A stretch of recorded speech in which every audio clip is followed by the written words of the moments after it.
Joining me now from Tel Aviv is Israeli government spokesperson David Mensa.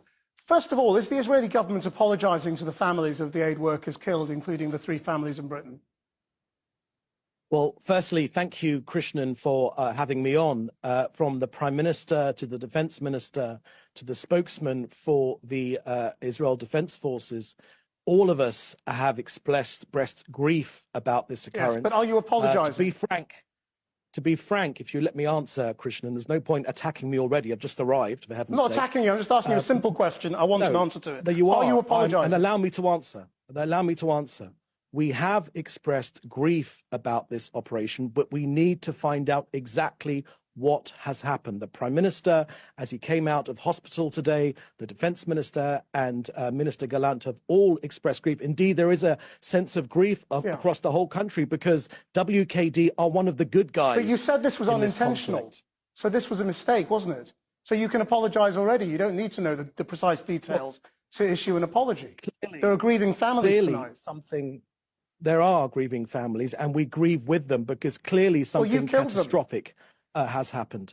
Clearly something catastrophic has happened. It's not something that we wanted, and we're going to get to the bottom of this and find out exactly what happened, because the role of bringing aid to innocent Gazans, to ordinary Gazans, not to Hamas, to the genocidal terror organization Hamas, that role is sacrosanct to us. We've got no beef with the people of Gaza, ordinary people. We're trying to get as much aid as we possibly can. I mean, it's not sacrosanct. The dilemma, saying things like you're trying to get as much aid as possible is just not true, because only a few days ago, the UN's highest court, the ICJ, ordered Israel to, without delay, facilitate humanitarian aid. And tonight, a ship laden with tons of aid is sailing away, and humanitarian organizations are saying it is simply too dangerous for them to carry on supplying aid because you kill their aid workers.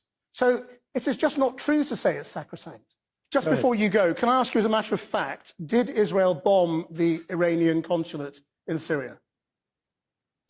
So I've got no comment on that, but what I can share with you is that Daniel Hagari said quite clearly that it wasn't a civilian embassy, it was a military base for Al-Quds. So while I can't but you're not going to deny no, as I said, that was a military base for the Al-Quds force. Iran, unfortunately, once again trying to destabilize this region, not for the good of the Palestinian people, not for the good of the Arab world at large, but just to destabilize this region. We're trying to go for peace.